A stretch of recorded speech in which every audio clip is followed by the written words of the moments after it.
When I first heard you both were doing this, I think there was an article that said, Kevin Costner and Diane Lane play badass grandparents in Let 'Em Go, I like which that. That'll work. I love that. So what is the most badass thing one of your grandparents did? Is there anything that stands out? Gee, wow, so many things.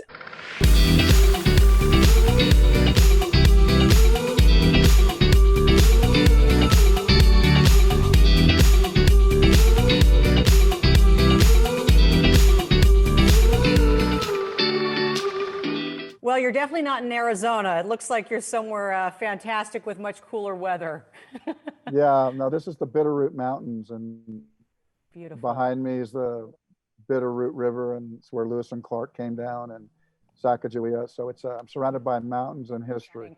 What I loved about this movie, and this is kind of rare in my opinion, the meaning of the title changed for me throughout the film, which I was surprised by. Is that pretty safe to say? Well, I think I do know what you mean. You start off reading it and it has this kind of air of authenticity, and then it starts to switch into a gear that you see this woman come alive and become fierce and almost ferocious in her will to go try to make something right that she's morally entitled to, ethically entitled to. But her husband is saying, this is not our business anymore. Right. And to see that dynamic play where a woman, through her force of will, drags somebody who would do anything for her, and to see him begrudgingly go, but to back her up, it starts to become compelling. And you actually almost forget about what this movie's about as much as you just start watching what it's about. Well, you raise the whole, men and women, parents, mothers, fathers, they always differ on when to meddle. In this case, obviously, there's some safety involved, but you've got 7 kids. I think the only person I know with 7 kids is Kurt Warner and Brenda Warner, who live here in Arizona, former Cardinals quarterback. Do you have those discussions? Hey, this isn't our business, or do you get involved? Of course we do have those discussions, and we're not meddlers. We'd like to think that we have common sense about what we should get involved, but the heart is different. And that's what's so dynamic about the script is she's dug in with her opinion and where she's going to go. And you see this arc of love and of dread. It's kind of a movie that just starts to get darker and darker. And you're thinking, my God, this is going to lead us to a place that we would not have anticipated. And you see that love, you see where it goes. And there's not a ton of dialogue. That's what I love too. This marriage is just fascinating to me. And there's a lot of respect and there's a lot of support. You said a little begrudgingly, but you get to that scene with Lesley, and I'm telling you, I was on pins and needles. That was the most awkward dinner scene I've seen in a while. When was the last awkward dinner that was special. You had? Yeah, that was. It was special writing. Listen, when I read a script, I'm wanting to say yes, but very rarely will I do it. And when I read this, I thought, oh my God, because I could see myself following the person I love down this trail. And when you run into her, that screen entrance of want some pork chops, it's just an amazing opening. And, I'm not surprised that these world-class actresses move towards these roles. Well, I'll tell you what, I was going to make pork chops this week, but I think I'm rethinking that decision. Your home looks beautiful. Look at it. Oh. Look what you got. Look what you carved out for yourself. Well, I'm in charge of this painting, and that's it. My husband did everything else. That's my contribution. Well, no wonder you picked them. Yeah, exactly. So don't take them down any trails you guys can't come back from, because we will follow the women we love. Diane, how are you? Very well. Nice to see you. You look so fabulous. You know what? It's called 3 ring lights, but thank you. I'll take it. It's working. Don't change a thing.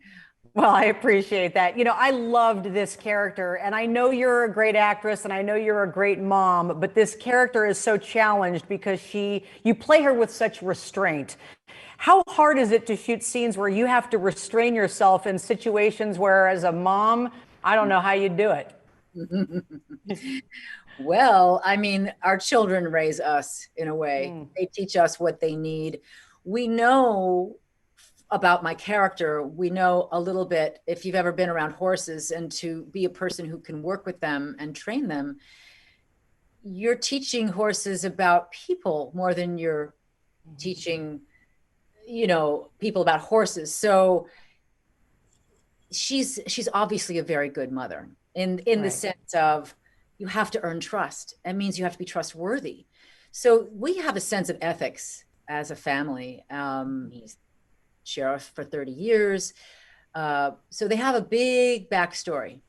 Yeah. And the fact that the tragedy that occurs in the first 5 minutes of the film, what gets snatched away from them gets revealed throughout the film. But really it's about their progeny, the grandson. He's the final frontier of their DNA and their family line. And the fact that our grandson is fatherless and suddenly, and our daughter-in-law remarries into an awful family. Yeah. The opposite of us in every way. It's kind of shocking. And I think this is my character's way of dealing with grief.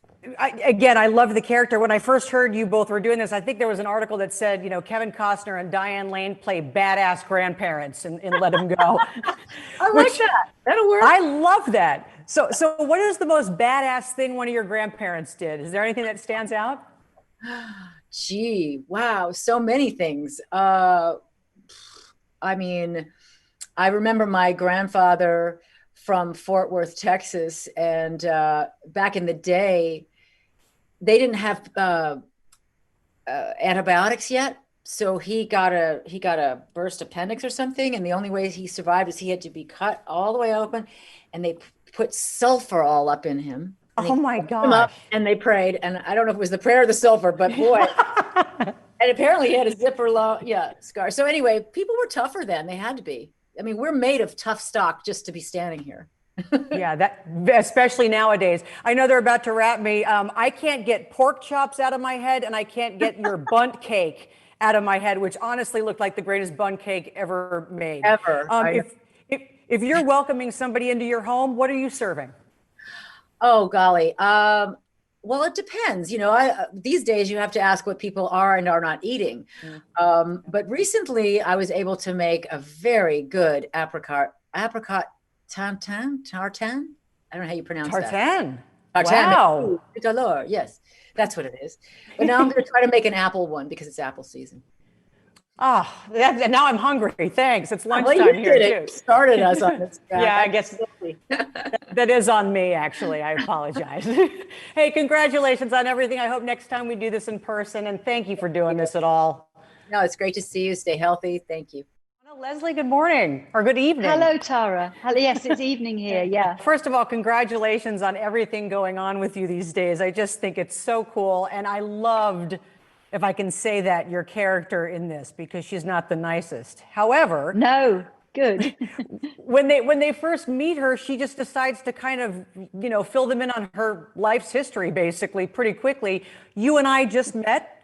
Can you share something with me about you to help me learn a little about you?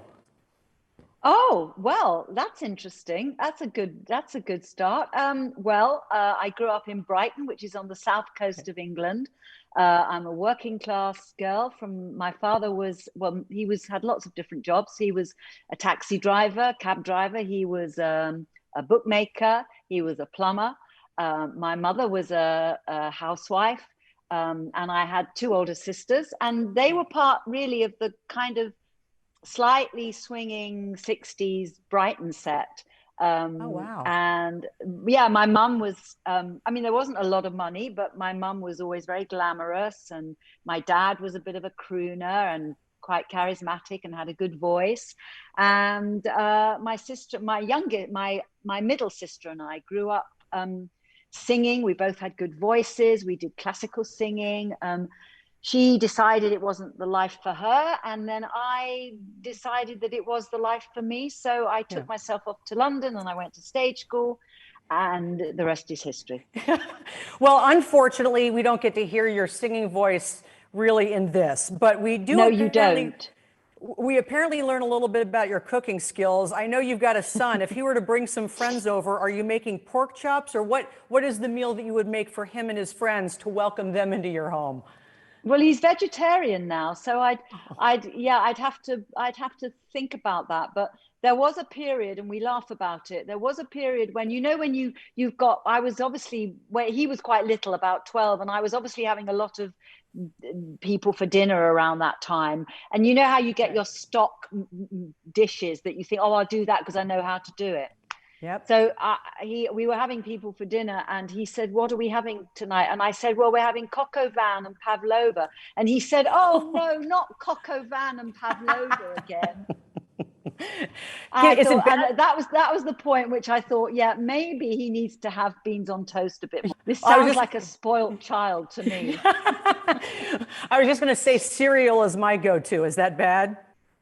Yes. Come on, get off the cereal. All right, I'll work on that. It's interesting because there is so much about her, but you don't really know how she got to where she is. Do you ever create a backstory for a character who's as layered and interesting as yours? Yeah, you do. You do that. You do as much as you need. You do as much as you feel will serve the piece, and you put all those ingredients into the mix, and you add in the dialect, the accent of the North Dakota, and you look at the history, that period in time, and all of that. You do all of that, and then at the end of the day, it comes down to how's she going to look, getting that look right, working with costume and makeup and all of that, and then acting. And instinct and everything that you thought she might be, just kind of getting it out there and trying it out. But of course, there's no great rehearsal time on film. Right. You kind of get there, and within days, a day even, you're doing it. So you've got to learn to fly by the seat of your pants. But I like that. I enjoy that. I enjoy the thing of, right, I'm on set. Okay, I'm going to create this character, Blanche Weboy, and I've got to come up with her. And in the next 10 seconds, something's going to come out. And it's great. I love that. I find it thrilling. And I equally find it thrilling when I do a play and have 6, 7, 8 weeks rehearsal, when you can just do that whole process, but in a much more leisurely and slow burning, slow cooking time. Well, you just nailed it. I got to tell you, Blanche would fit right into the Real Housewives of Scottsdale if she had the chance with that platinum blonde hair. So I hope to meet you in person one of these days. And again, congratulations, Lesley. Nice to talk to you. Thank you. Thanks, Tara. Bye-bye.